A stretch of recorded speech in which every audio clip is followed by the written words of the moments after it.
Alrighty, good morning, good evening, and good afternoon, and welcome back to Planescape Torment, where we are nameless. We don't know who we are, what we were doing, what we wanted to do anyways.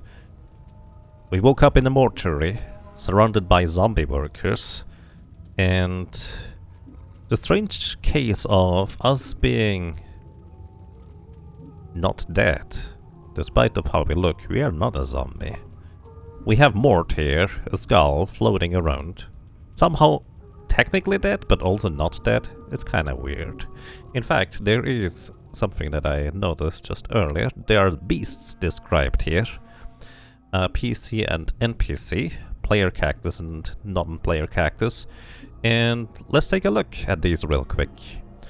You are nameless. You walk on a slab in the mortuary in Sigil, covered in scars and tattoos, your memory gone. Who has done this to you and why? You don't know yet, but you're going to find out. And Mort kind of approached us as we woke up, somehow seemingly friendly. Mort is a talking skull. His sole weapon seems to be his mouth, whether by taunting or biting. He seems to be along for the ride, whether you want him or not. You're somewhat curious as to how he is able to float around. Indeed. And we have met Dahl. This elderly scribe looks very old. His skin is wrinkled and has a slight trace of yellow, like old parchment. Dead charcoal grey eyes lie within an angular face, a non-human face, as the ears narrow to points. A large white beard flows down the front of his black robes, like a waterfall. He coughs occasionally. The book he works in front of is huge, and seems to contain many names. Then we also have found Dustman, Zombie, female and male, and I'm not gonna read everything, but I have noted a few things down. So we are looking for zombie number 42. What? We are looking for zombie number 42 because we put something in a chest which we realized, thanks to a flashback we had while watching a tiefling work on another zombie, and zombie number 79 because we have a weird earring that seems to relate to it. Don't know what it is. And we have just arrived in another floor here in the mortuary after just going to the next level. So let's just start exploring. As we are the adventurer, we of course just check everything here. Alright. And grab everything that is not nailed down, because that's what we do. A charcoal charm, what is that? Special, 50% resistance to fire. And 25% resistance to magical fire. Well, that's apparently separate cases. This piece of charcoal is a charred bone fragment of some creature, perhaps a finger bone or a talon. Various symbols have been scratched onto its surface. The scratchings are so faint, you almost missed them. This charcoal charm temporarily protects the user against flames and extreme heat. To use the charm, the charred bone is snapped and both halves are ground to powder. Then the charcoal dust is rubbed over the heart of the user. Well, that's very specific. So I guess we could put these into the quick items. Alright. I've also learned how to quick save. Let's see, skeleton work here. Well, that's different. Up until now we only had zombie work here. The skeleton, number 748, according to the number chiseled above its brow, is odd only in that some of its teeth appear to be false ones made of reddish-brown stone. They're clearly not valuable, however, as its caretakers would have otherwise removed them.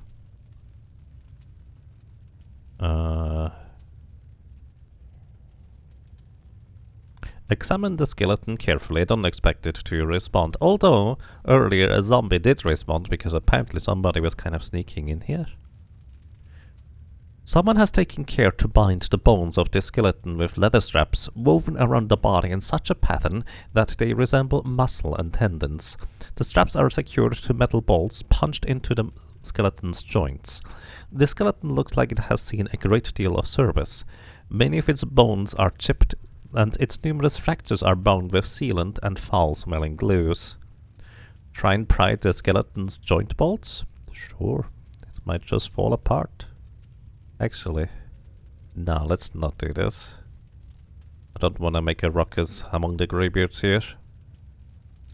Mort goes, wonder if this greybeard would mind if I borrowed his body, or...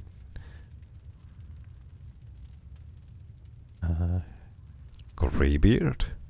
Greybeard, you know, geezer, old pharaoh, yellow, old dog, old. Well, I don't think he's in any position to object. Why not take his body? Mort studies the skeleton for a moment, then shakes his head. Nah, I'd need a fresher one than this, and something with a little more dignity. This one's all creaky and fractured. And you're not? Oh, you're a sack full of laughs. Mort glares at you. Besides, you're one to talk, Burke. Mirrors back for mercy when you're around. Let's go. Here we have a dustman. So they also don't know who we are, because only the doll actually knows our face, apparently. The dustman regards you with stony gaze. Are you lost? Yes, sure. I will summon a guard to direct you out. Hold a moment. Oh no. I kind of didn't mean to leave yet. Well, we'll have to come back in later. I don't want to make a scene here. I'm gonna wait. The dustman takes a step back, then claps his hands together sharply 3 times. In response, a great iron bell starts tolling throughout the mortuary. Alright then. Hold up, pause. Enemy sighted. Wait, he's just attacking me? I was just gonna get outside without complaining. Well, I guess we are attacking you then. And the zombie as well. I didn't mean to do that. But apparently, that's how it is. We find a wooden club here. And a copper earring, jagged knife, dustman rope. So another copper earring. Wonder what that is about. This crude copper circle, it looks like it was the victim of an eager lover, or something that enjoys eating metal, for it is bent on one side and bears teeth marks.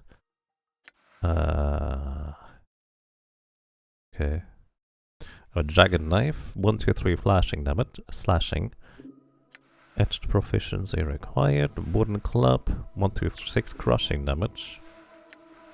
Which is the same as the left arm that we procured from a zombie.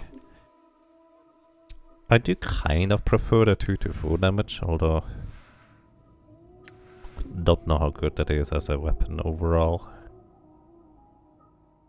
And the dustman ropes disguises the user as a dustman, usable only in the mortuary. You know what? Sure. I'm gonna be hopefully disguised here.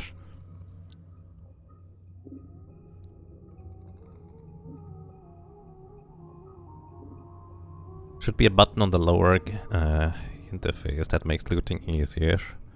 Okay. Yeah, I haven't actually tried all the buttons yet. These frayed robes are commonly worn by members of the Dustman faction. They have an old, musty smell about them, and they don't fit you very well. You doubt the Dustmen in disguise will hold up under scrutiny, and certainly not if the Dustmen are looking for an intruder. The Dustman robes are a cosmetic disguise. Even though you appear to be armed with a dagger, you will do damage according to the weapon you had equipped when you put the disguise on. If you switch the weapon while the disguise is on, the robe disguise will be nullified, and you must re-equip it for it to work. That seems more like a HT thing here. Well, I'm fine with the Iron Fists here. All the way on the right in the middle. Quick loot. Ah, I see. Thank you. Well, I didn't mean to cause a scene, but suppose we did. More enemies sighted. Didn't I get something from the zombie too? I was wondering whether I could get a bolt out of it, but apparently not. Skeleton worker. And more dustmen, actually. Oops. What if I run away? Oh my goodness. I keep trying to use WASD in order to move the camera. What if I run away? Do they de-aggro potentially? Does this have stealth? Look on view character. Well, I like looking around though. Toggle AI, combat log.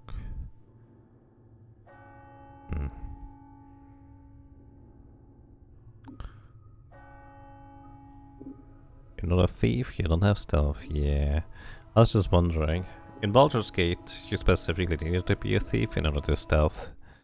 But I have no such ability from what I can tell. Nothing to select, no spells, no weapons. Alright, let's see. Yeah, they don't de-aggro, huh? Wait, did you just get revived, dude?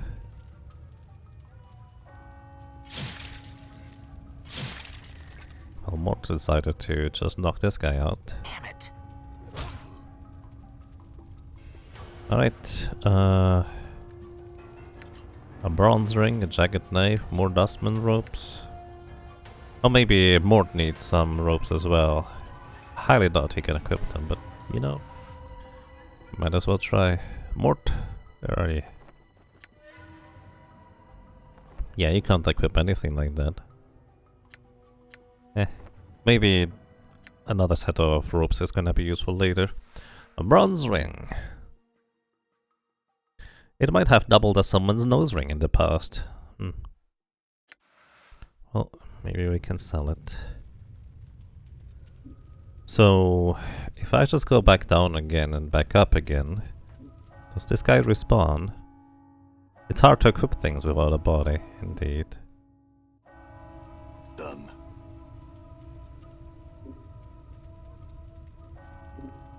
Yep, he's just back. Alright, I guess that is... Oh wait, maybe he's undead and just gets revived every time? That's very curious. A rusted dagger and another jagged knife.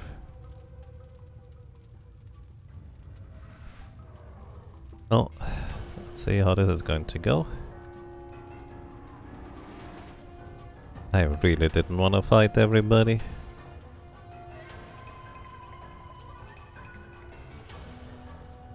Yeah, if they're looking for me, these ropes are not gonna work.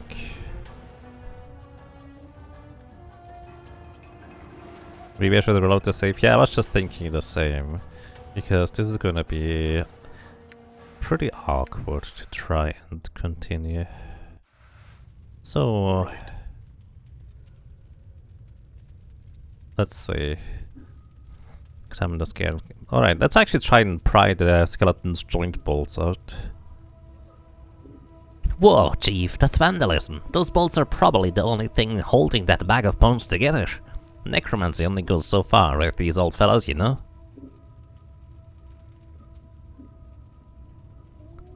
So?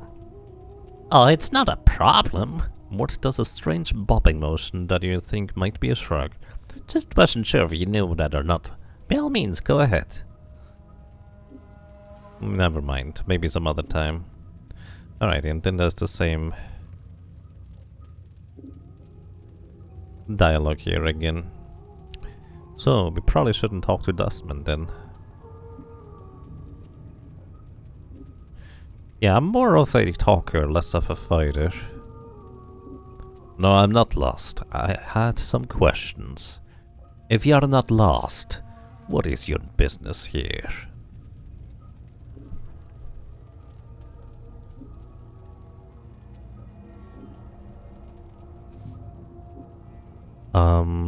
I am here to see someone. Who are you here to see? I'm here to see Dahl.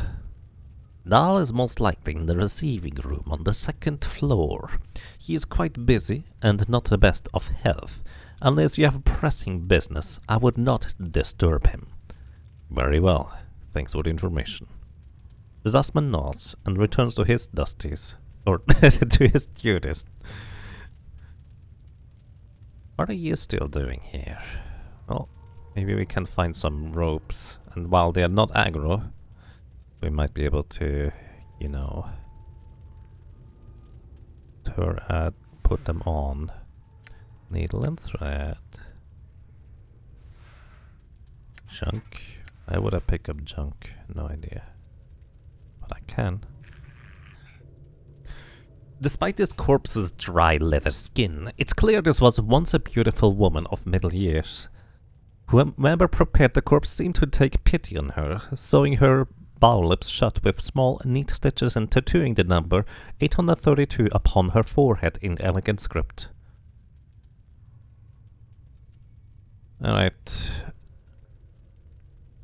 Leave the corpse in peace.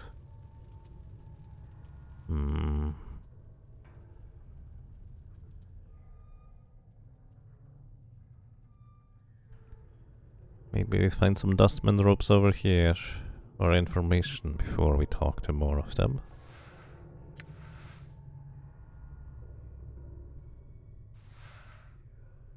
Iron pry bar.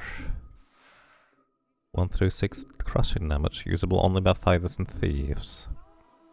This iron pry bar can be used to pry open doors, chests, and even occasional reluctant ribcage.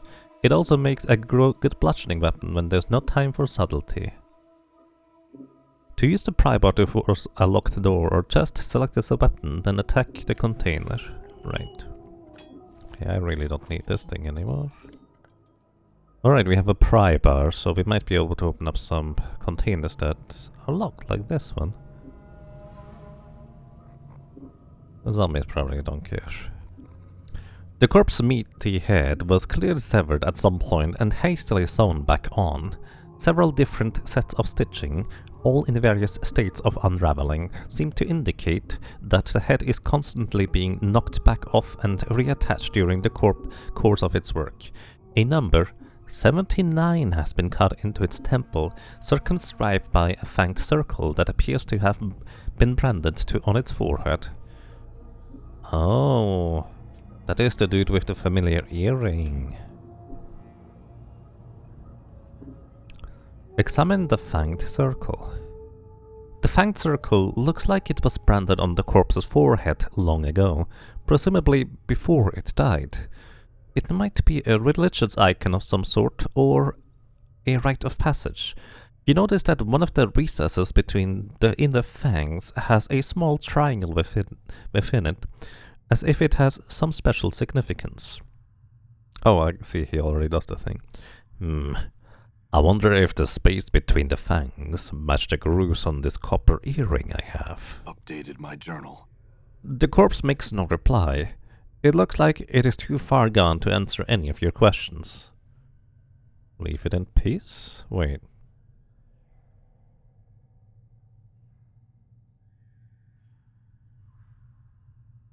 So why did I do that?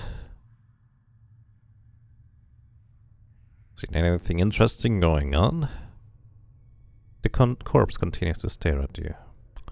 Maybe the journal tells me something about this. Well, that's interesting. Journal? Alright, I was searching. Hour 12 found a strange fanged circular symbol on the forehead of zombie number 79. Just looking at the symbol, it reminded me of an ancient copper earring I got from the southeast preparation room. Perhaps the two are connected. Oh, do I still have the earring? Use. Can I use it now? Ah, here we go. This copper earring looks extremely old. It looks like it was meant to be worn, but there doesn't seem to be a hook or any means of actually attaching it to your ear. There is a series of strange grooves on the inside of the earring, however. Let's see, insert your fingernail into the notch that matches where the triangle was pointing in the fanged circle you saw on Zombie 79's forehead. You hook your fingernail into the third groove from the top and press it inwards. As you do, there is a click, and the top of the earring snaps open. Not only can you wear the earring now, it also looks like there's a secret compartment inside the earring. How large is that earring? Shake the earring, see if anything comes out. You shake the earring, but nothing comes out. Whatever was hidden in the earring is gone now.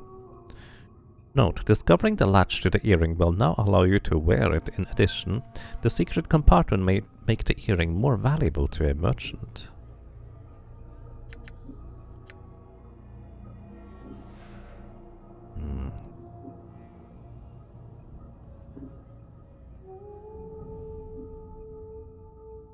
So, there can be small stuff in there, and we can also put it on.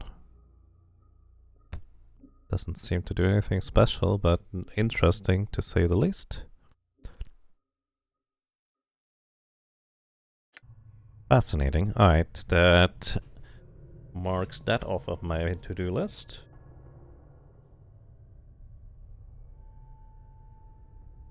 Don't know whether that earring is gonna be useful in some other capacity, but who knows. Zombie worker.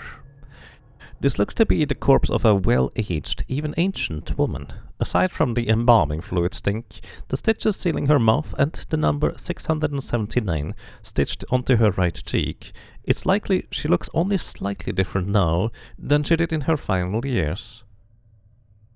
Oh, it was great talking to you. Farewell. The skeleton worker. This animated skeleton smells horrible, as if it had been only freshly stripped and prepared. Its jaw and major joints are tightly bound with leather straps, and a rough smock has been thrown over it. The number 1221 has been chiseled into its forehead. The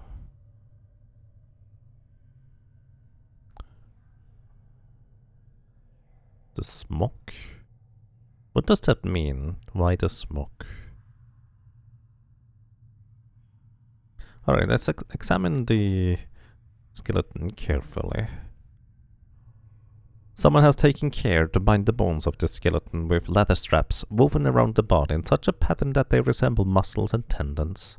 Right, it's actually the same text as the other one. Leave the skeleton in peace. Maybe ask Mort whether he wants that as a body. Mort studies the skeleton for a moment, then shakes his head. Nah, I'd need a fresher one than this. And something with a little more dignity. This one's all creaky and fractured. Alright then. Fair enough. Let's actually pry the skeleton's bolts out of it. Using a pry bar, you rip the bolts from the skeleton's joints. The skeleton collapses and some of its bones still twitching.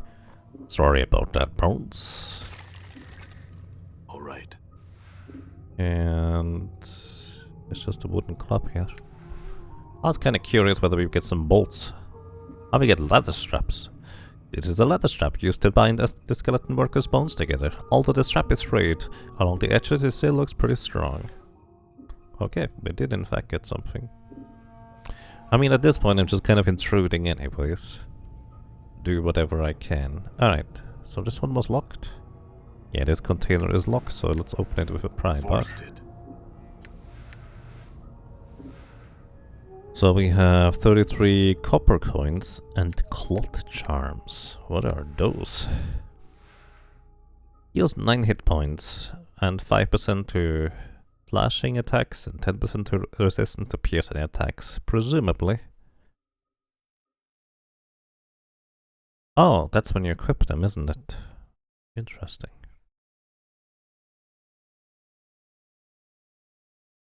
A smock frock, or smock, is an outer garment traditionally worn by rural workers, especially shepherds and wagoners, in parts of England and Wales throughout the 18th century. Today the word smock refers to a loose overgarment worn to protect one's clothing, for instance by a painter. Ah, kittle. I see, thank you.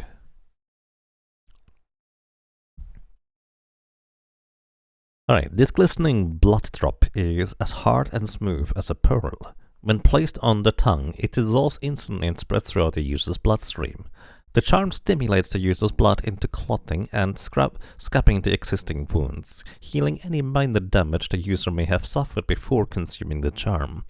Furthermore, as long as the charm is in effect, the player's blood becomes more aware of new wounds that occur, especially any attacks that draw blood. The charmed individual becomes more resistant to slashing and piercing attacks, as there are blood clots and scabs over the wound as soon as the flesh is torn. Okay, so it's kind of like a healing item. What is this? Wait, that? No, it still counts towards my weight limit. Alrighty, interesting. So, we found a healing item, which we already had bandages for minor wounds, I suppose. What's up? Sure, why not? Come over here too. Alright. Another dustman. I wonder whether we find like a cabinet in order to get their stuff, so to speak. Tic-tac-throw, thank you. Thank you so much for 28 months of support. That's quite a long time. Welcome back, and I'm glad you enjoy your stay. Let's see. The number 613 are cut deeply into this plodding corpse's forehead, but an inch or shredded. Leathery skin separates the 1 and the 3. Looking closely, you can barely make out a 2 carved there. So, 6,123? Alright. Seen anything interesting going on? The corpse continues to stare at you. Alright. You there, hold! What if I run away?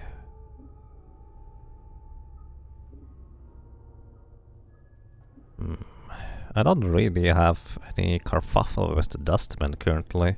They may be doing rather, well, morally questionable things with the corpses, but who am I to judge? I don't know this universe. Maybe that's just the standard. You there, hold. No, I don't wanna. I'm not gonna hold. I want the dustman clothing without having to kill the dustman, preferably. Or dust woman, if you will. You there, hold. Can we check this thing here? There's a mortuary sanctum key. Aha! Grabbed it. As long as we don't talk to you, you don't aggro, it seems. Just running around at the speed of sound. Oh, this is above the room. I couldn't do anything with or enter in the lower area. See whether there's anything interesting in these.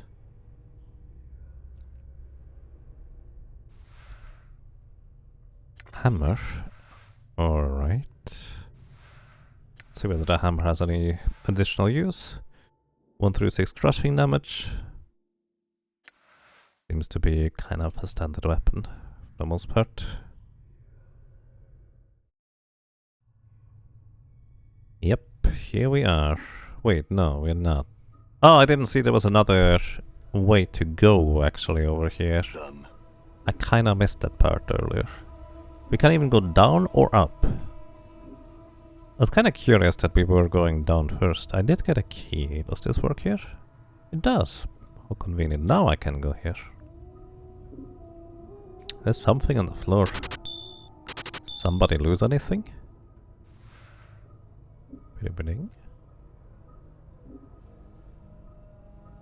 Nothing shows up in chat, that's weird. Bandages and cleaning rags. What are cleaning rags? The damp mass of rags looks like it has been used to mop up the blood and other less savory bodily fluids. Okay, I can pretend to be janitor. Let me actually check the thing real quick. I see. Thank you, Bailocar. I appreciate that. I'm not used to getting donations, so I don't have the thing open normally. The message never shows up on stream. It only shows up to me. The amount shows up on stream though. But I'm usually check chat for those alerts because, well,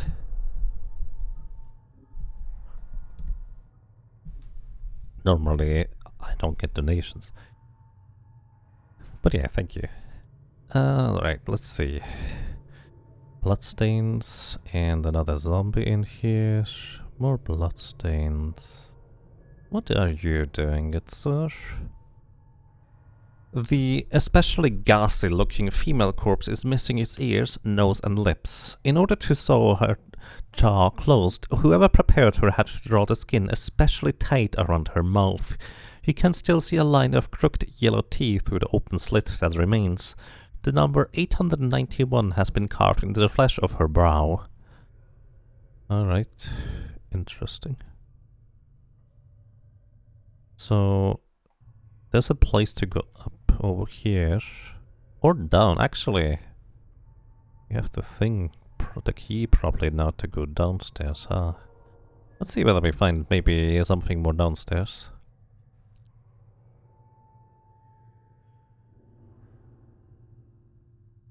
Legend of Kirandia 1 and 2 and Simon the Sorcerer 1 and 2. Maybe some. Oh, that I don't have that open. They're walking all the way around. I was wondering what took them so long. Maybe sometime. I'm not that big of a fan of point and click games. Actually, I prefer watching them over playing them myself usually. Alright, let's see whether we can go down.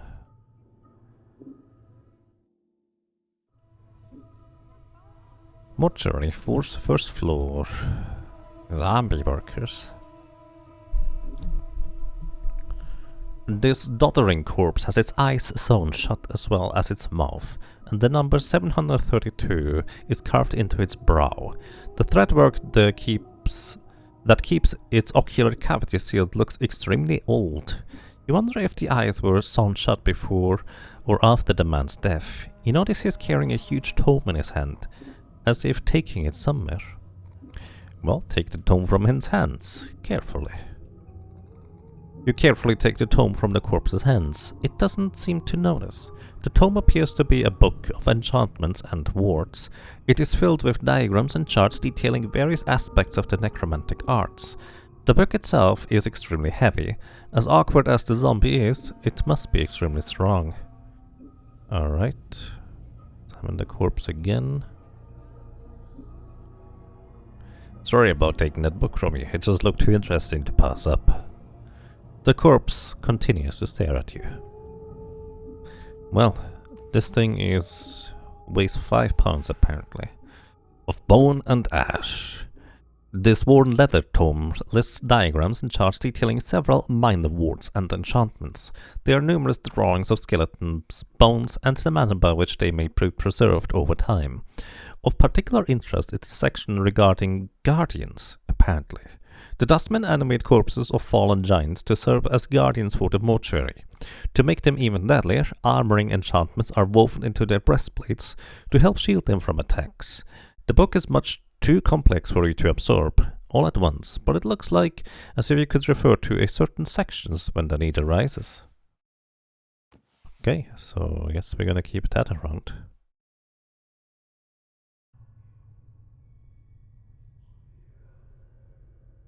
These metallic blue tapestries are made of the thin chain links. I'm gone. Alright.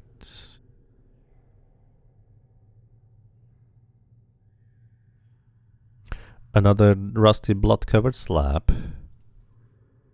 How large is this place? Southeast Memorial Hall.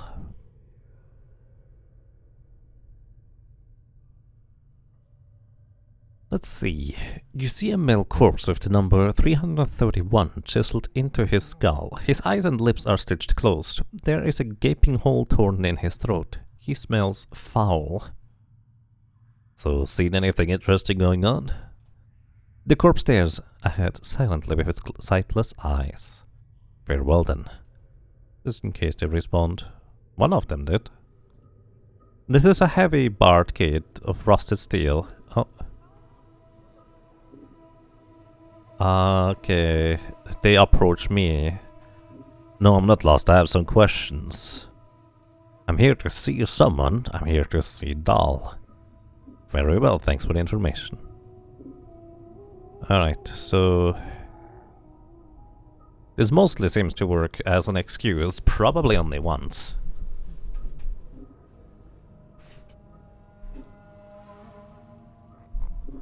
Let's see. This reanimated male corpse has the number 1041 carved into its forehead.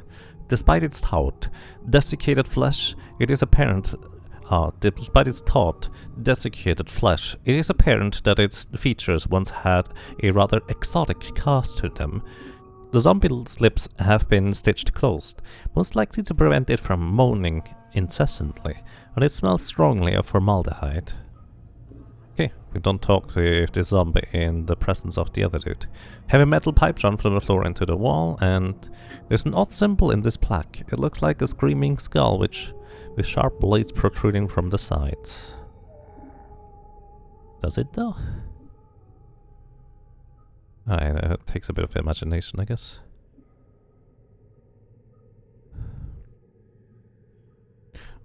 This woman's corpse pauses and it's stretching about. As you approach, you notice the number 114 is carved into her forehead.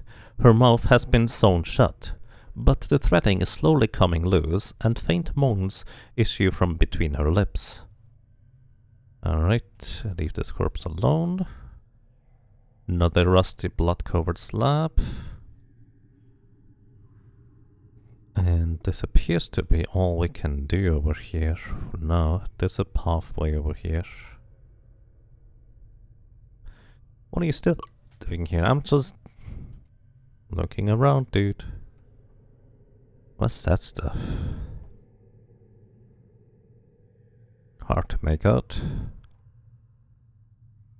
Probably tools on the walls. Ah, these are the guardians, giant skeletons. Before you is a giant skeleton in ornate bronze armor. The armor has been bolted onto the skeleton's frame, and series of elaborate symbols have been carved across the breastplate. You wonder where the skeleton came from. You weren't aware they made humans in this size. The huge blade in its hand looks like it weighs as much as a wagon cart.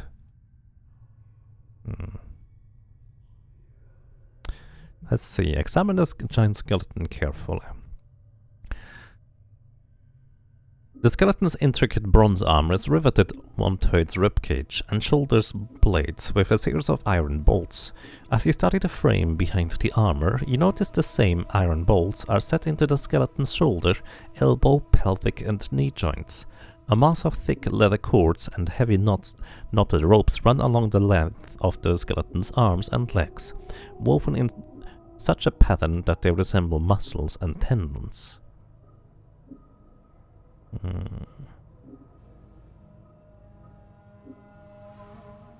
Hey, how about this skeleton, Mort?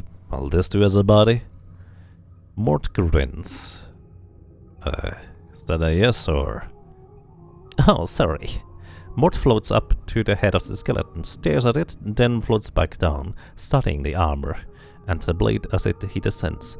Oh, yes, I think this'll do.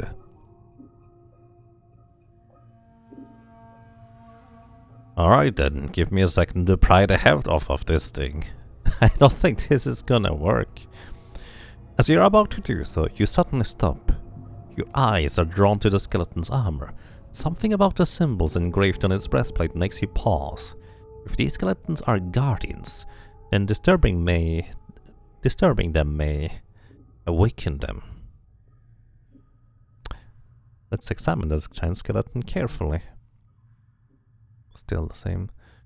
Alrighty, examine the armor some more.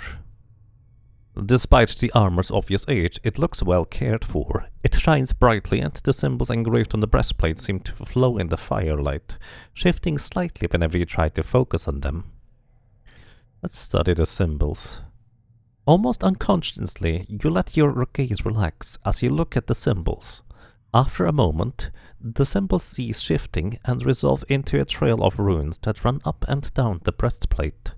Strangely enough, The interlocking pattern of runes reminds you of chains, and with that, a thought. You suddenly recall that these runes are some sort of warding enchantment. Well, study the runes and try to recall the enchantment. You study the pattern of runes as they weave their way across the breastplate. On its most basic level, the runes are lesser armoring enchantment, but several skull-shaped runes and spherical tracings along the edges of the armor make you suspect several greater necromantic and warding enchantments are woven in as well. Touching the skeleton will most likely cause it to awaken and defend itself. Well, let's see if we can dispel the enchantment somehow. You suspect that mirroring the rune pattern along the breastplate could unravel the enchantments, but it looks difficult. The pattern is complicated, and scratching out the wrong portion could cause the skeleton to animate. Oh boy, show more. It might not be the best without having any more knowledge of this. And hey, welcome to Ireland. It's going quite fine, thank you. How are you doing today?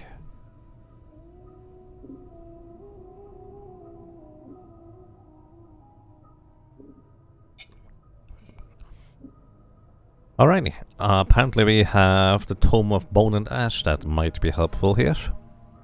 Compare the pattern to the enchantments in the Tome of Bone and Ash. See if you can determine how they can be broken.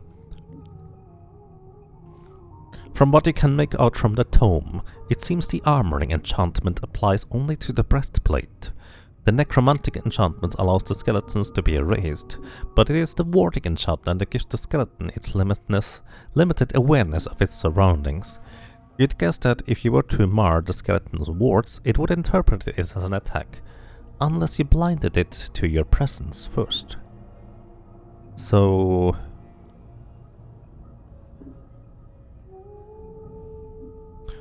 if we remove the warding enchantment, you would not see.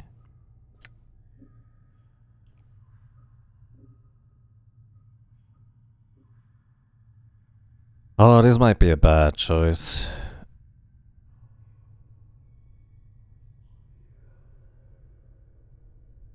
I'm gonna try it anyways. Mar the runes, maintaining the warding enchantment first, then work backwards through the rune patterns, cancelling the necromantic, then the armoring enchantment. The work is difficult and nerve-wracking at first, but slowly your mind begins to focus and the runes begin to unravel beneath your attack. Within minutes, the giant skeleton has been stripped of the enchantments binding it. It collapses, falling onto the floor with a crash of bones and heavy clanging noise. Damn pile of bones. We indeed had an experience. You wait for a moment, but no one responds to the sound. Moving quickly, you sift through the skeleton's parts on the floor. Most of it is too heavy or too old to be useful, but you discover a piece of skeleton's breastplate with a majority of one of the broken enchantments engraved on it. You have the feeling that it could prove useful. I'll just take it then. Well, that was interesting. Kind of was hoping that we get something for Mort out of it, but seemingly not.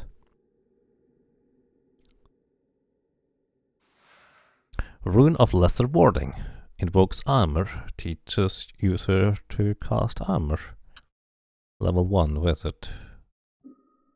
Duration until destroyed by damage. Usable only by mages. Upon closer examination of the runes covering the surface of this breastplate, you think you might be able to unlock the rune's power and use it to invoke a primitive warding enchantment, similar to the one that protected the giant skeleton. Activating the rune will destroy the breastplate, however. And I can't use it because I'm not a wizard. But hey, maybe some other time. Interesting. But I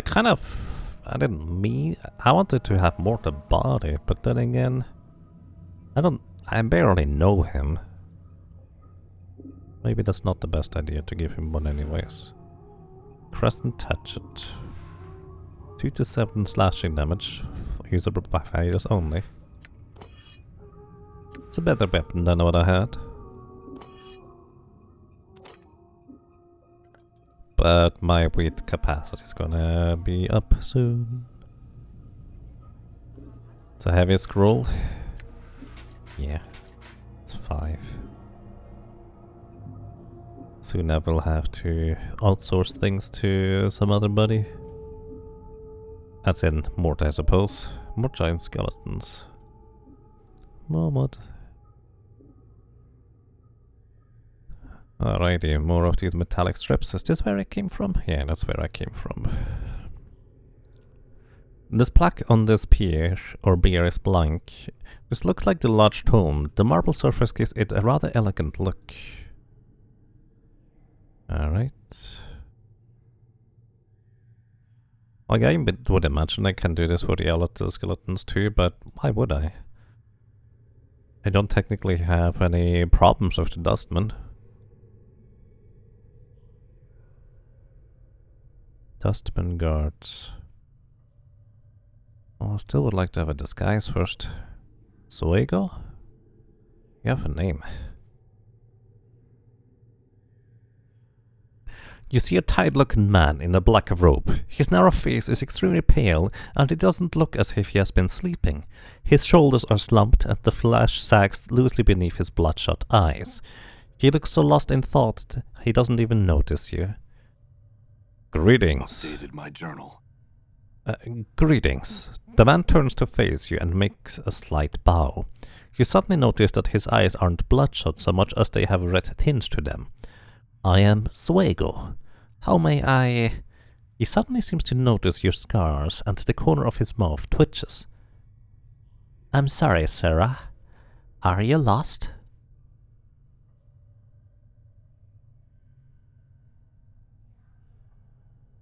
No, I'm not lost. I had some questions. I do not recall admitting you. Suego looks at you suspiciously, and his eyes gleam red in the light of the torches. May I ask what you're doing here?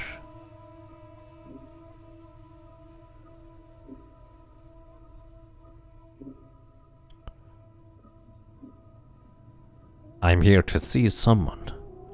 Suego nods. Who are you here to see? I will be more than happy to direct you. I am here to see Dahl. Dahl the Scrivener can be found in the receiving room on the upper floor. The corner of Suego's mouth twitches briefly. He is rather busy and his health is failing. Unless you have pressing business, I would not disturb him. Oh, what's wrong with him? Oh, there's nothing wrong with him. Dahl is... Suego clicks his teeth. Old. His long devotion to cataloging the dead has nearly run its course. Death will, no doubt, soon follow the wasting sickness he has contracted. Very well, I will keep my visit with him brief. Farewell. Suego nods, and his mouth twitches again. He doesn't even seem to be aware of it. Return when you have paid your respects, and I will unlock the front gate for you. It is after 9 bells, so you'll have to leave as soon as you conclude your business. Thank you, I will return. And I'm not gonna talk to the other guy.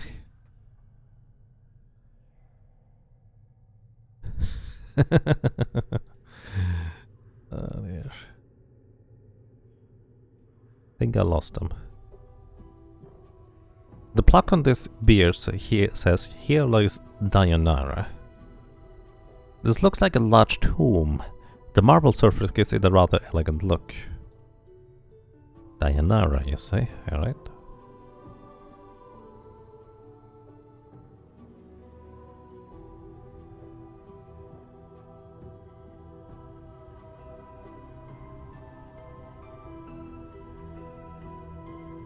Alright, let's actually go back up. Maybe we can find the journal of ours still. Let's go up here.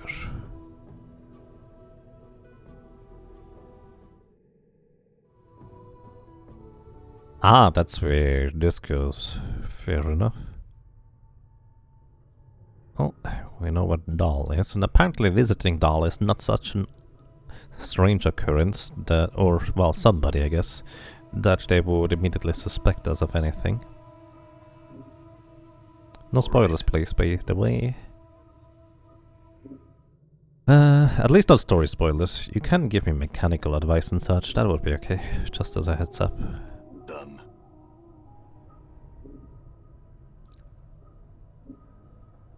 Let's see. I think I checked all of these already.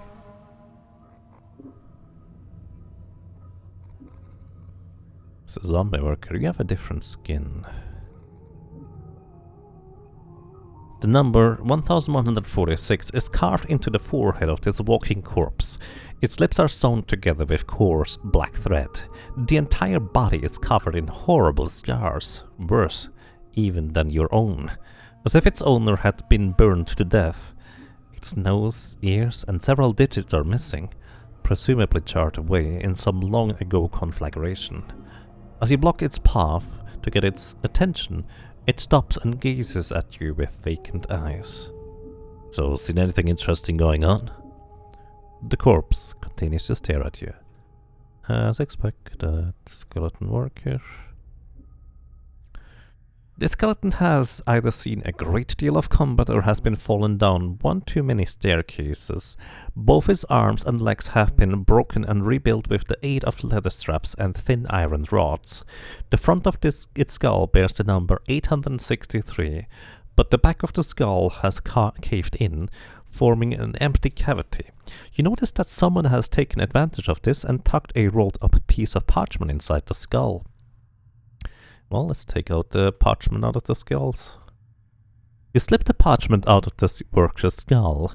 Oddly enough, it looks like as if the skull cavity is intended to store messages. A tiny string is attached to the parchment from a hook bolted inside the skull, as if to keep the parchment from accidentally falling out. Unhook the string, take the parchment. You unhook the string and glance over the parchment. It looks like a reminder from one of the mortuary custodians. Judging from the note, the skeleton seems to be a walking messenger of sorts. As you take a second glance at the skeleton, you realize it has stopped in front of the slab because it can't figure out how to move past it. Leave the skeleton in peace for now. Let's see. Mortuary reminder message.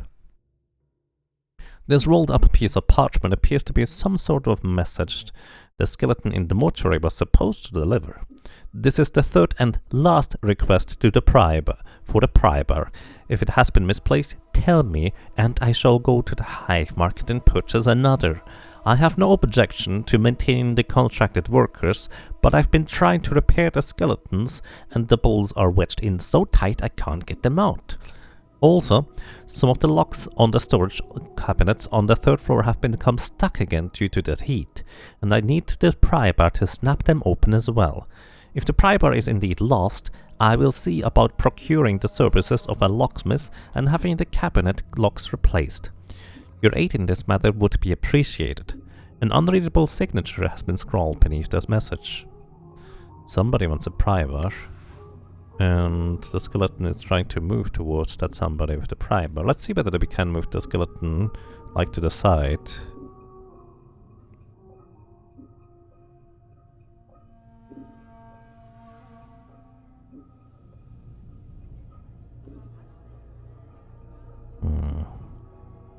Examine the skeleton carefully. No.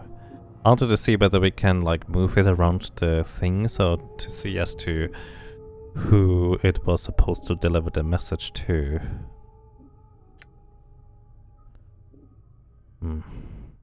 Nope. Alright, let's leave this skeleton in peace. No rope so far, though. More junk. Why am I picking up junk anyways? This is a collection of junk. Small springs, broken bolts, and a cracked gear or two. It looks like someone felt that these pieces might be useful one day, but they seem to be pretty useless to you. Well, I still have inventory space, so I'll be picking up all the junk.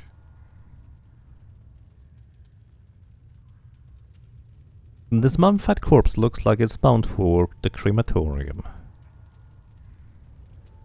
Alright. This corpse's slightly misshapen head appears to be held together by a number of narrow metal bands bolted directly into the skull. A rusting iron plate over its left eye has the number 475 etched into it.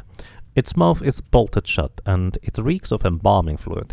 You know, all of these skeletons and things just have different methods of having the number attached to them, and it seems really, really weird to me that they don't have like a, you know, consistent method of just putting them numbers onto these guys, like, reliably.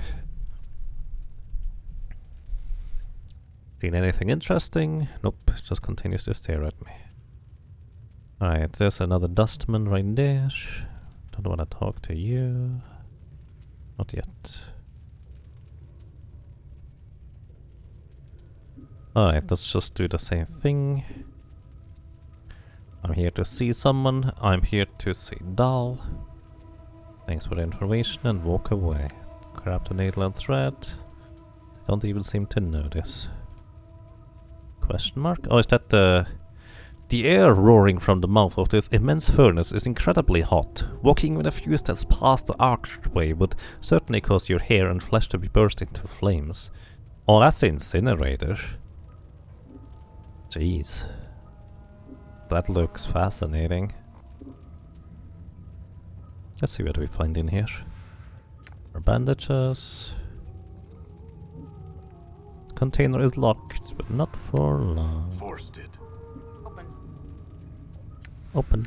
It's already open, Mort. You did not open it. Some money, a bone charm, and a corpse fly charm. Well, let's take a look. Corpse fly charm. Invokes swarm curse. This corpse fly looks like it was frozen. It appears to be dead, but you can't be sure. The magic contained within the charm is activated when the insect is consumed. When swallowed, the recipient suddenly becomes extremely nauseous. A few seconds later, the charmed individual expels a stream of insects from their nose and mouth.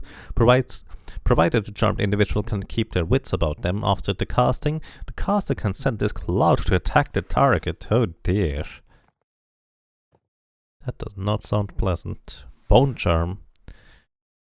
+2 to armor class. Armor class was a crushing. And 15% crushing resistance. This is another charm that we can... It's basically consumable against certain types of attacks. I will probably not worry too much about these. I might just sell them for money later, but we'll see.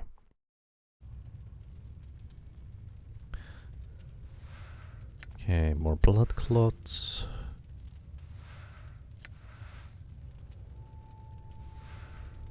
And Dustman Embalming Charm, Lesser, and a Mortuary Task List. Let's see. Dustman Embalming Charm, Lesser.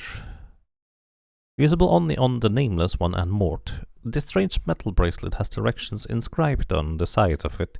Judging from the crude text, it appears that this bracelet works by being held by a living creature, and then while pronouncing a mantra to the true death, it is touched to the forehead of a zombie or skeleton.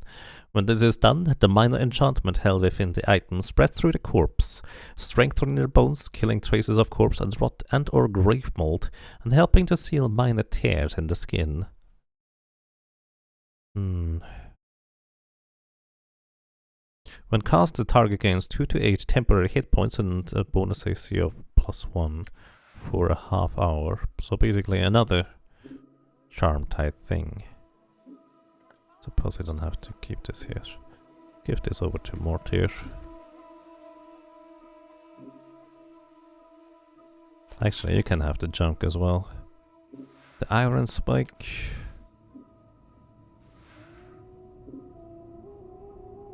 Oh, that's... Wait, is that what I got from the skeleton that I took apart? That might be it. Cleaning racks. I'm just giving you all the junk, dude. Alrighty, let's see. Mortuary task list. Wait, that one actually is a bracelet. It is. Well, that makes that easier to put into place, but it doesn't do anything until I invoke it anyways. I were to guess. Someone has penned a series of tasks in red ink on this scrap of parchment. I would like to contract the contracted workers to be inspected thrice daily at the end of each work shift when the new initiate come on duty.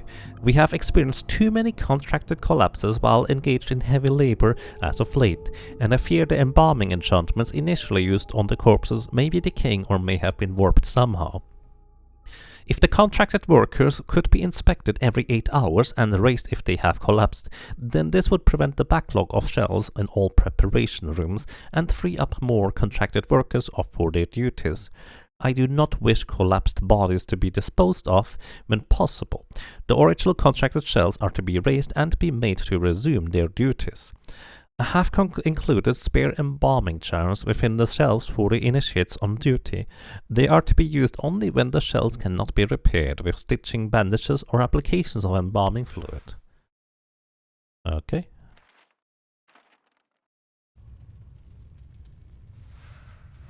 Fair enough, so basically for more things. And I guess that's the entire top floor here. Northern storage room, crematorium, stairs down to the second level, southern storage room, then down to the second level.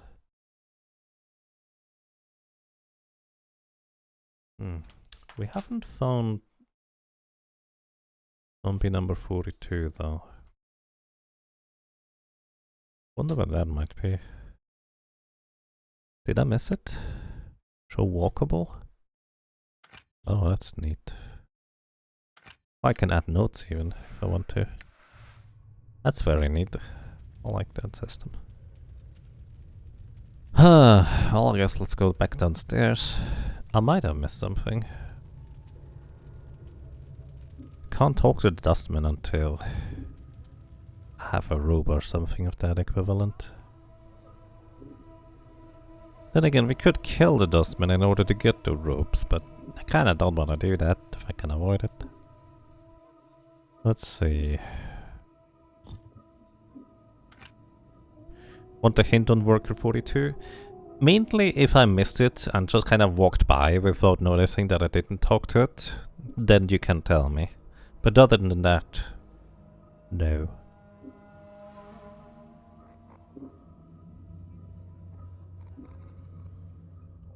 There's up and down. Oops, I did not mean to do that. Yes, I missed him. Ah, okay. Then feel free to tell me where, in that case. I'm more interested in just kind of exploring the world to the fullest. I'm gone. And if I need a bit of direction for that, then I'm more than happy to receive it, so to speak, on the top floor. Okay, so it's probably because I've been kind of hurrying past the dustmen without talking to them. Maybe for simplicity I should just take out one dustman, huh? Or dustwoman. Let's see. I think I've not been talking to these ones because there's a dustman right here. Right. I think we've already talked to that one before. Same one here again still. Maybe this one. Ah, there it is. I see. The skeleton turns to face you. 42 has been chiseled into its forehead, and a number of its bones, mostly the jaws and the joints, have been bound with leather straps. A black smoke is draped over its body.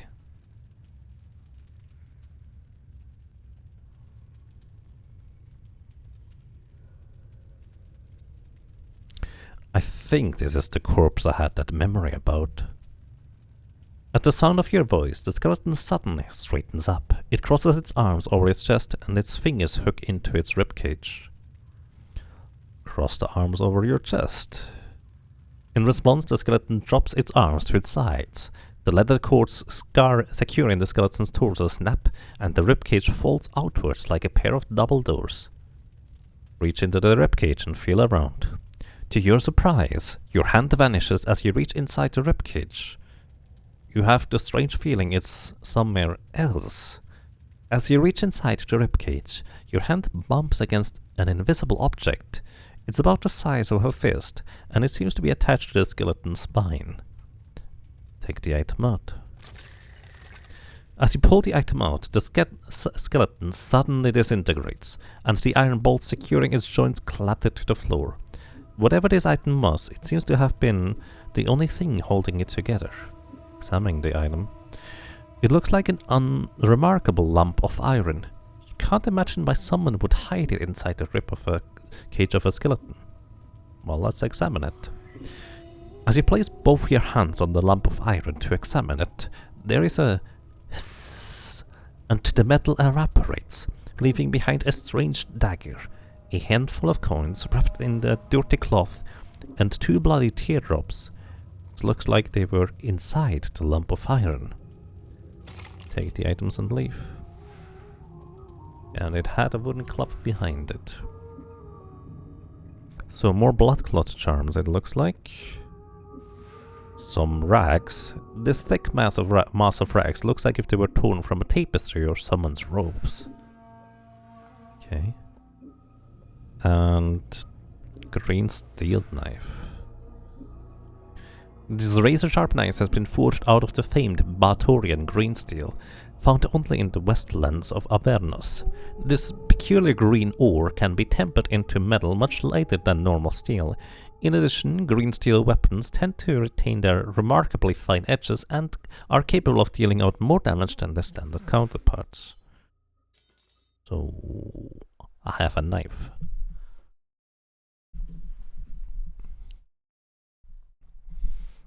Interesting.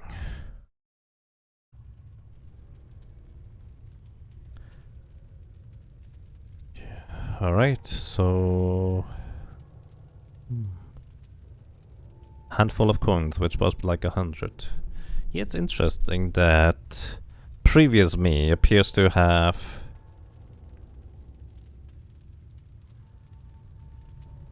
prepared such a thing. Very, very interesting.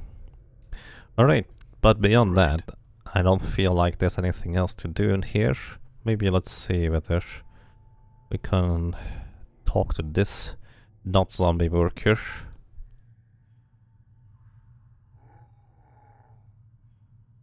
You see the false zombie. You're amazed at the man's disguise. His breathing is so subdued, you can barely see it. Greetings. The zombie glances around to see if anyone is watching, then makes a shooing motion and hisses at you. Go away, get! No, I had some questions for you first. What do you want to know?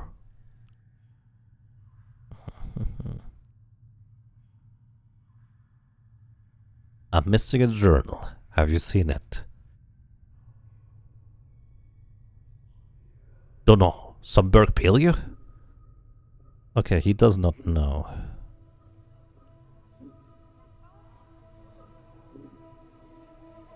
There was something else I wanted to know. Do you know someone named Farad? Farad? The zombie frowns briefly in thought. Me here, he live in Hive somewhere. He shakes his head. Not nowhere. He frowns again. Dusty is very mad. They not like Farad. Well, we already know why the Dustmen don't like Farad. Kind of. Heard of his reputation. The Hive is apparently like a place. We kind of figured it out from environmental clues.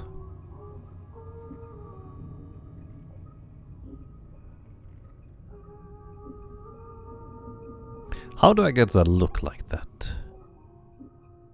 Me good at the guys, but me also good scars. Me were lots of embalm fluid to make good zombie. The zombie giggles through his stitched lips and then taps his head. Dust is stupid. Yeah, they're the stupid ones, alright. The sarcasm is evidently lost in the zombie, who nods eagerly. Stupid Dusties, me make good zombie.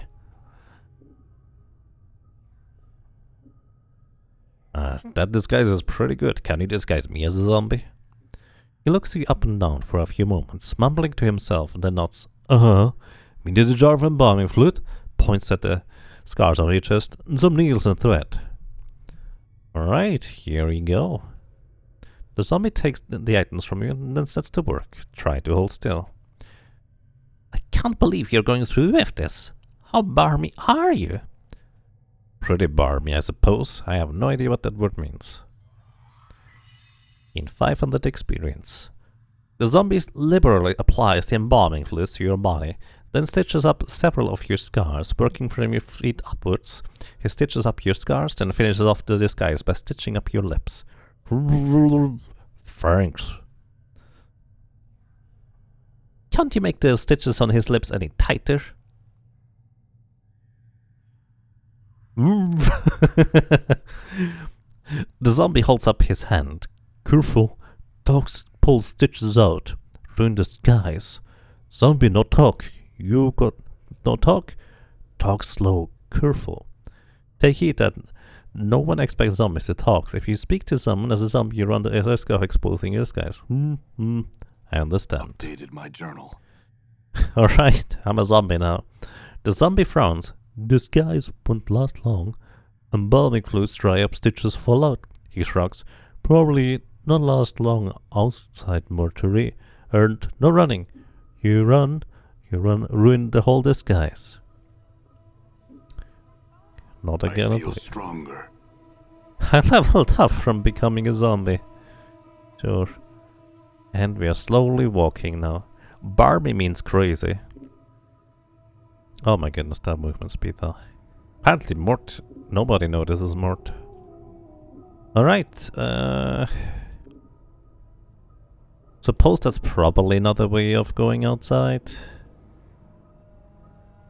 Jeez, that movement speed.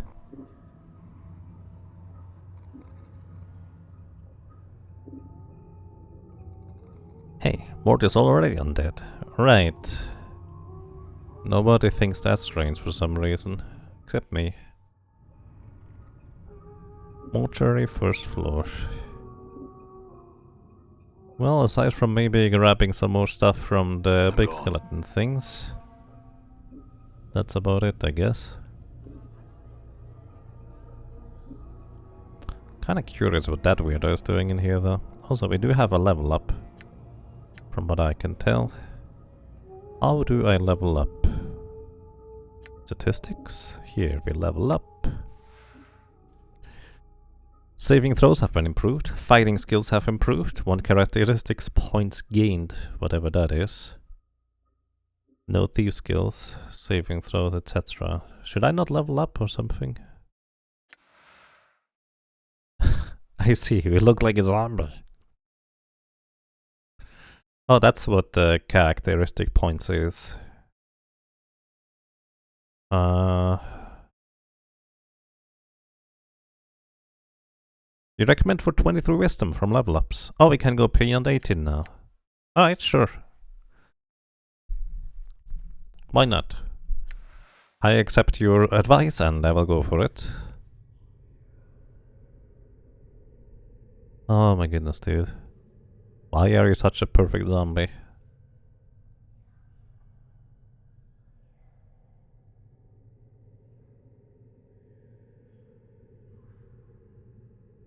Slow. Slow. Slowly. Slow.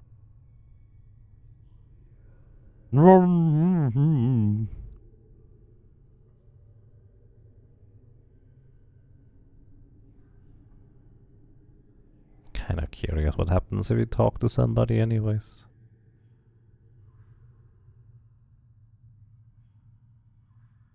Yeah, we either find things or we don't really. If you would like to tell me, hey, there's something interesting over there without revealing what it is or why, you are allowed to do that. Just kind of as a general heads up. Dustman Guard. Wait, where's Suego? Oh, you're Suego. Kind of curious whether you have different dialogue here.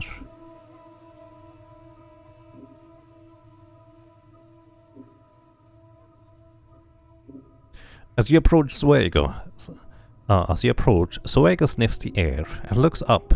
When he sees you, he bows slightly. Did you find what you were looking for? Wait, he recognizes me? There's something interesting on the left side of the map.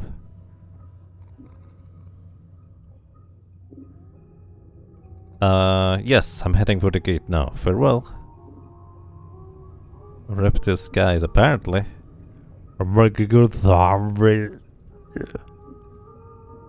Alright, on the west side of the map there's something interesting. Let's see whether we can find it.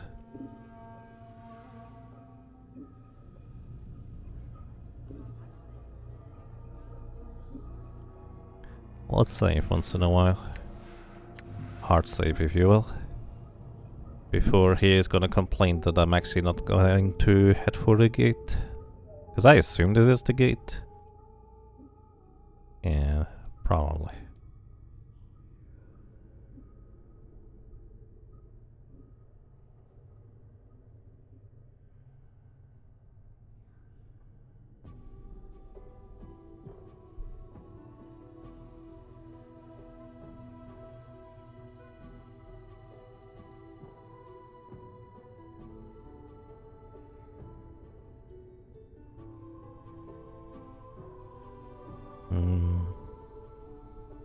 What? Hello? Who was there? Dionara? I guess you're not quite dead yet, huh? Or something of that. Oh wait, that looks like the lady we saw in the intro cutscene. You see a strikingly beautiful ghostly form before you. Her arms are crossed and her eyes are closed.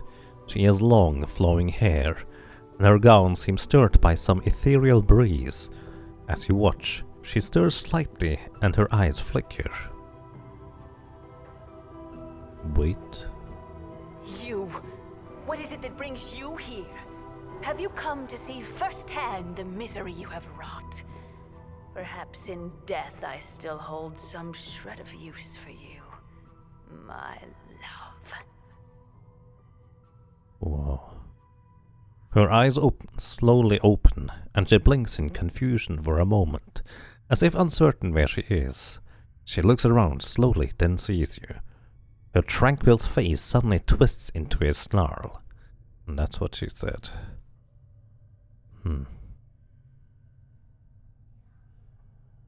My love? Oh, I'm sorry, but I do not remember you. Who are you? The spirit makes a begging motion with her hands. How can it be that the thieves of my mind continue to steal my name from your memory? The thieves of the mind continue to steal my name from your memory. Do you not remember me, my love? The ghost stretches out her arms. Think. Her voice becomes desperate again. The name, Dionara, must evoke some memory within you.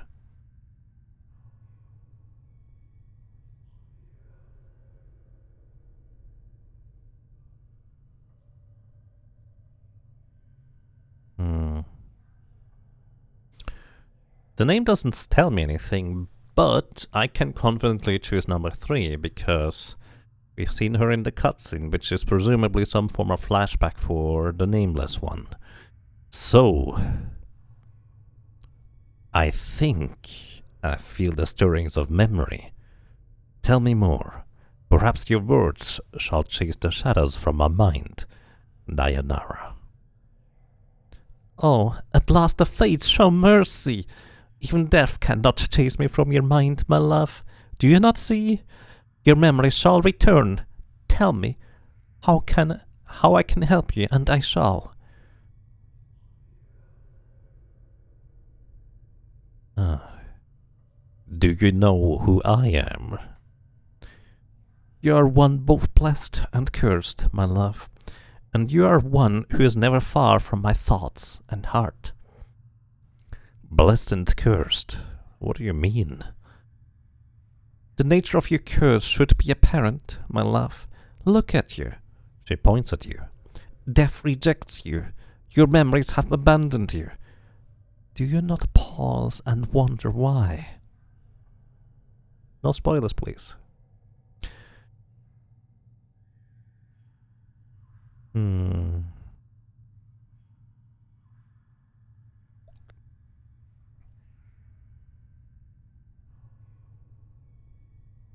I'm still trying to get my bearings, actually.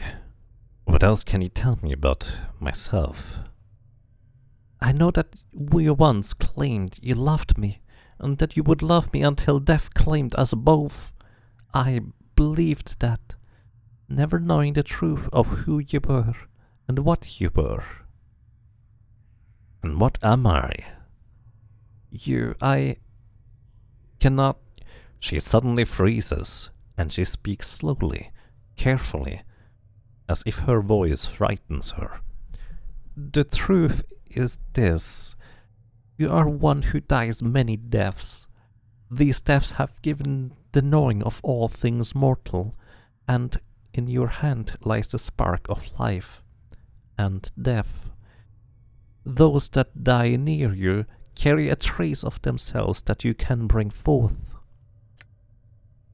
As Dayanara speaks the words, a crawling sensation wells up in the back of your skull. You suddenly feel compelled to look at your hand.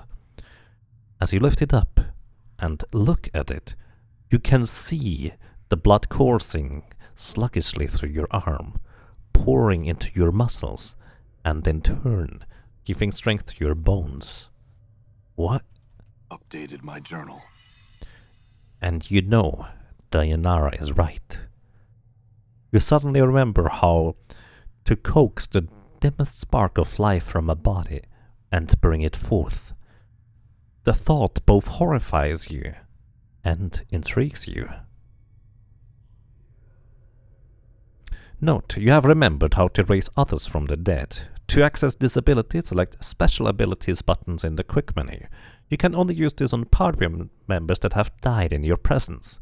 It will not work on anyone who does not travel with you, and will not work on party members you remove from the party while they are dead. I had other questions. Oh, that's actually really useful. I assume this is kind of like the traditional RPG where if my character is knocked out, it's over. But a kind of a clever way to explain as to why we can resurrect others in our party, but not necessarily somebody who, well, didn't specifically die in our presence. I wonder whether that's actually going to be useful anyways, even if it's not on a party member.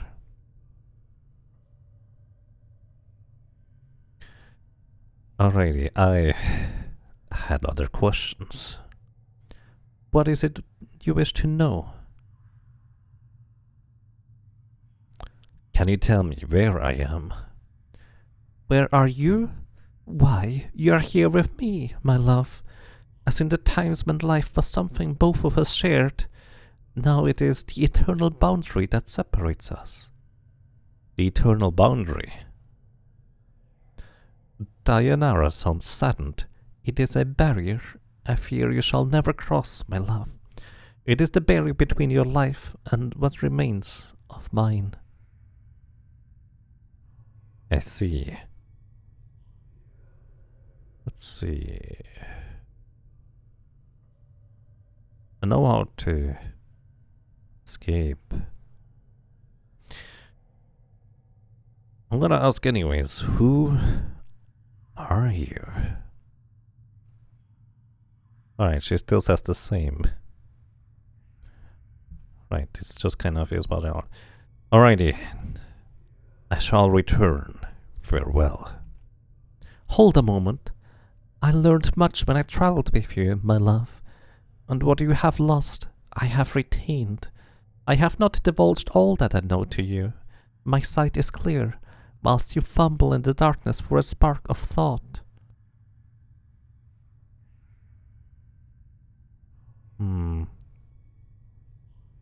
What is it your sight sees that I do not?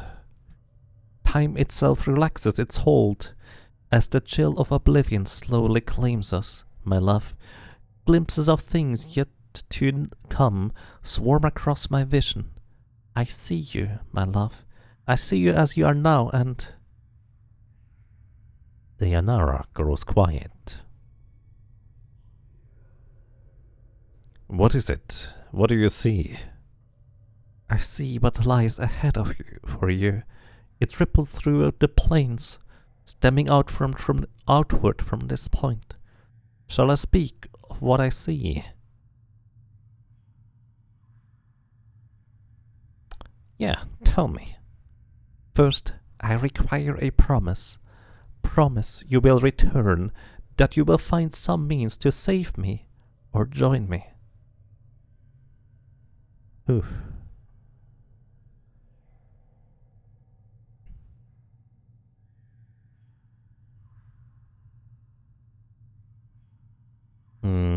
For all I know, this one might just kind of be trying to deceive me, this specter.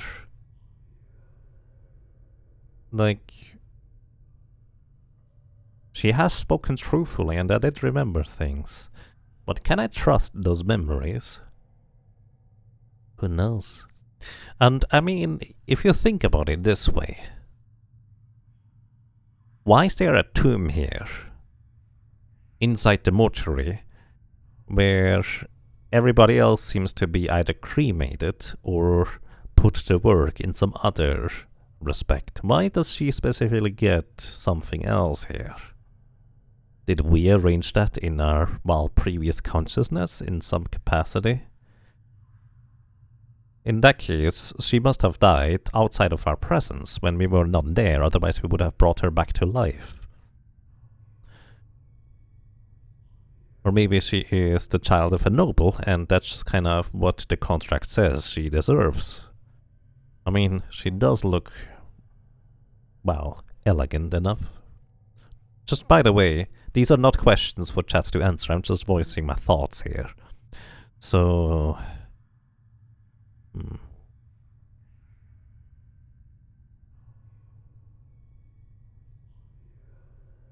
So here's the thing. I'm tempted to choose number 4. I will do what I can.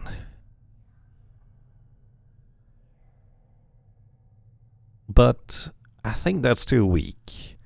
Let's make a vow. I swear I will find some means to save you or join you. This is what my eyes see, my love. Unfettered by the shackles of time. Wait for her to continue. You shall meet enemies 3, but none more dangerous than yourself in your full glory. They are shades of evil, of good, and of neutrality, given life and twisted by the laws of the planes. You shall come to a prison built of regrets and sorrow, where the shadows themselves have gone mad. There you will be asked to make a terrible sacrifice, my love. For the matter to be laid to rest, you must destroy that which keeps you alive, and be immortal no longer.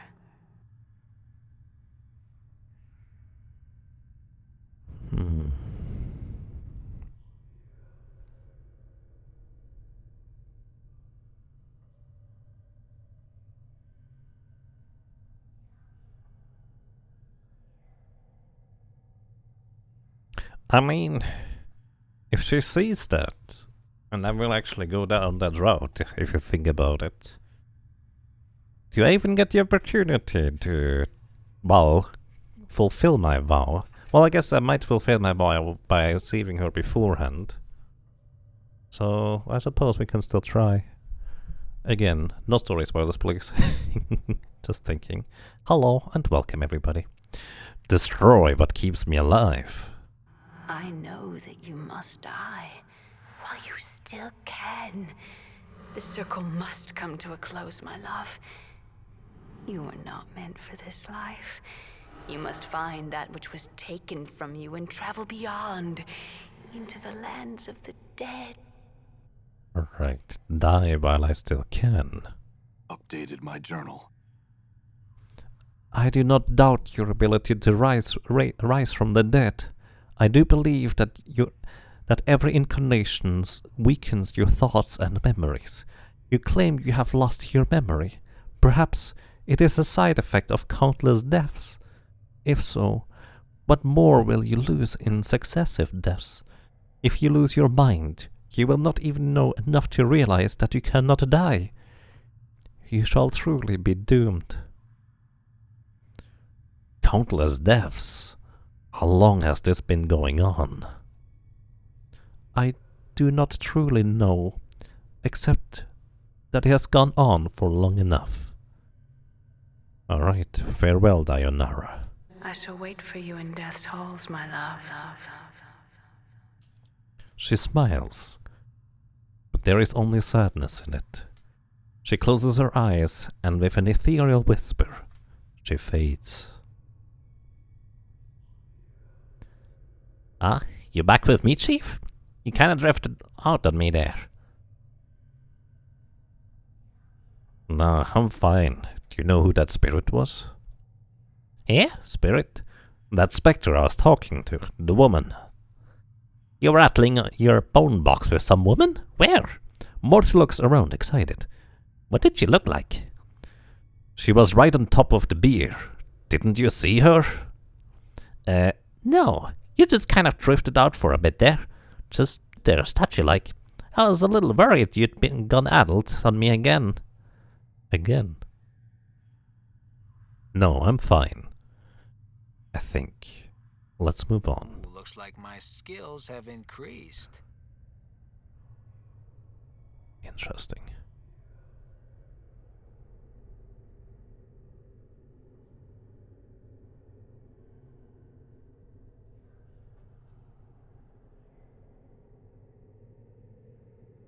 Alright, my notes include now, save Dionara, whatever that may entail. We'll figure out. We can level up Mort. What do you get? 10 hit points? 12 actually. And that appears to be it. Alright.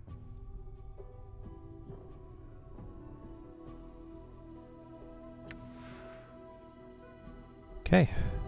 I was told to let the music play for a while we're here, because this is Dionara's theme.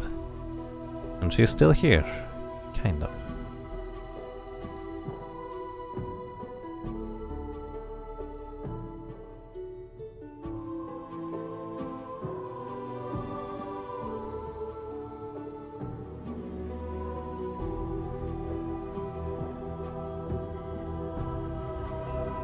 Did Mort just throw his jaw? Yep. Okay.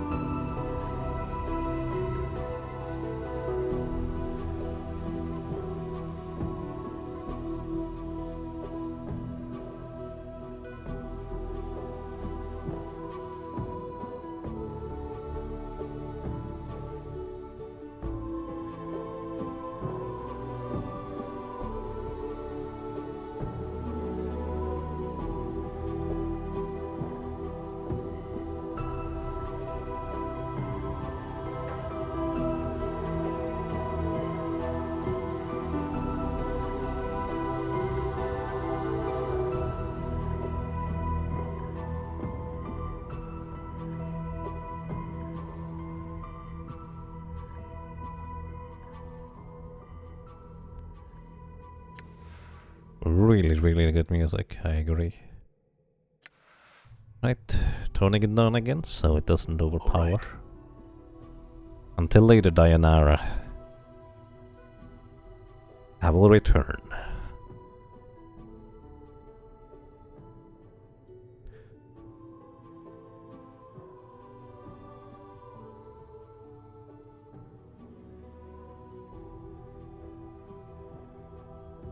The door is locked. You will need a key. Well, I do have a key. And I'm a zombie. I'm super slow.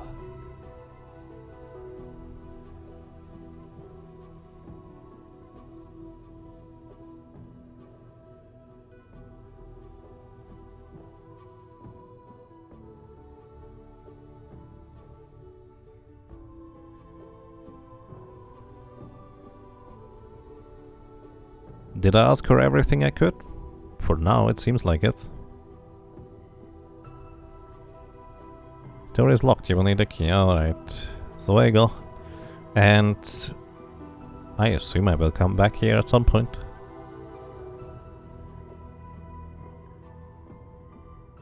Alrighty. 'Cause Yes, I want to leave now. Can you take me to the exit?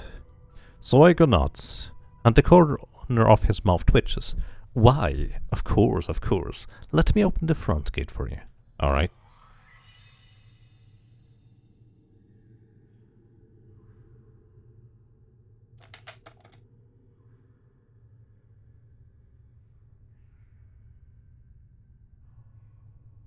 Very well. The front gate is now unlocked, but you cannot re-enter. Well,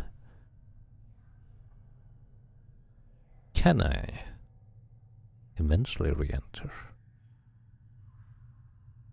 Can I ask you some questions before I leave? So I gonna you may ask your questions. Oh, we could rattle out the corpse up there.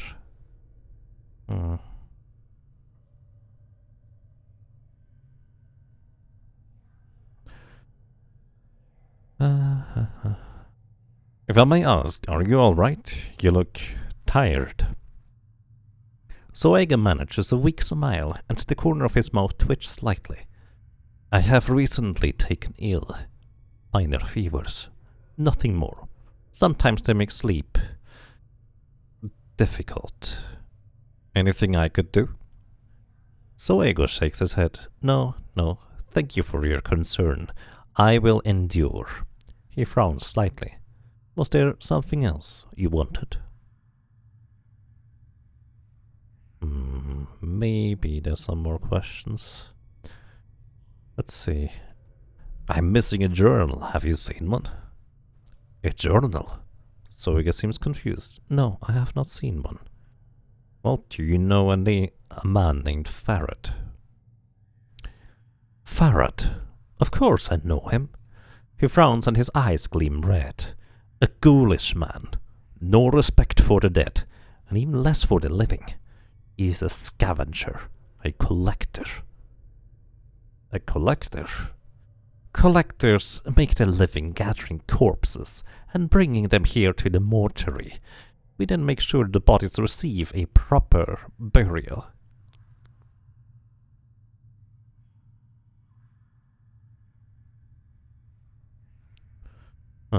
So this collector, Farad, do you know where I can find him?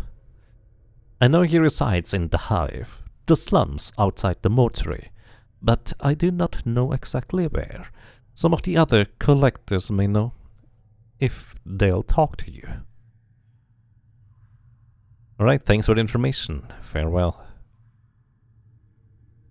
Okay, time to save. Let's go.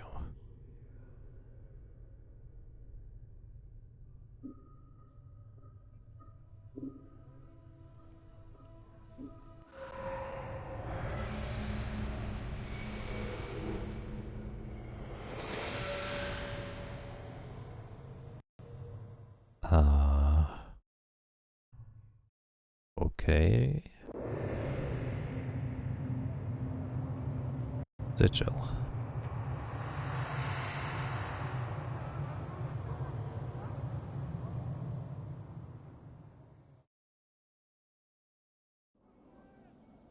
Disguise removed. We have arrived at the mortuary gates. This door has been sealed. Well, I hope I can come back somehow. Or remote save Sayonara. One way or another. It's gonna be my goal. Unless I messed that up already, but I wouldn't know. Welcome to the Hive, apparently, in Sigil. Dustman guards. Hi. You see a pale-faced dustman standing guard over the front gate. He is staring off across the city rooftops with a distant expression. As you approach, he turns to face you. Yes? I had some questions. He nods and waits. I'd like to enter the mortuary. What is your purpose within the mortuary? Never mind, I will take my leave. I'm just curious whether I was technically able to. Probably, but we don't know. Right, more dustmen. I feel like everybody has something interesting to say. in some capacity. You see a somber, pale-faced dust woman in black robes. She is staring into the distance and doesn't appear to notice you. Greetings. She turns slowly to face you. Yes? I had some questions. She folds her arms into her robes and waits. Do you know someone named Farrett? Updated my journal. Farrett is a collector. The woman studies you for a moment. If you would wish to know more of him, I am told that Initiate Emoric in the Gathering Dust Bar also seeks him. It may be that he can help you. Where is the Gathering Dust Bar? As one leaves the mortuary front gate, head south and west. It lies past the memorial. Very well, I will seek it out then. Thank you. Neat. We have a lead. Chances are Farrett has my journal anyways, so searching for him rather than a journal seems to make more sense. Okay, greetings. Turn slowly, had some questions. Do you know where Farrett is? Okay, he just says the same thing. Okay. This, oh, that is a gate. Let's see what's around here.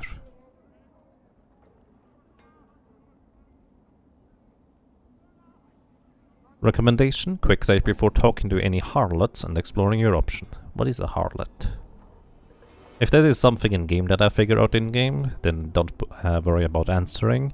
But if that's something like a word that I just don't know.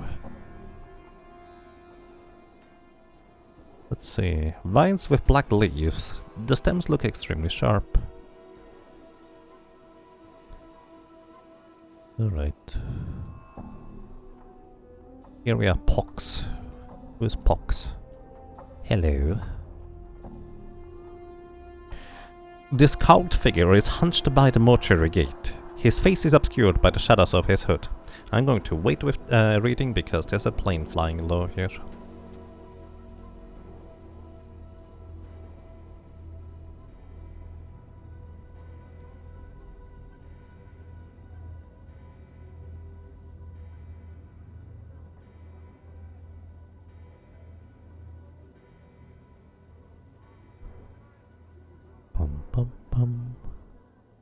I'm not sure whether you can even hear the plane. It's probably too far now. Alright. His face is obscured by the shadows of his hood. What little you can see is his chin, which is covered with stubble and what appears to be a foul green and purple rash. The rash seems heaviest around his neck, fading as it crawls up his chin. Greetings. The figure doesn't budge. There's a moment of silence. Then he responds in a high-pitched voice that sounds more suited to a girl of 10 years than a man. Hi! He can't do that, sorry. Hi! Who are you? Pox. Am I? Hi!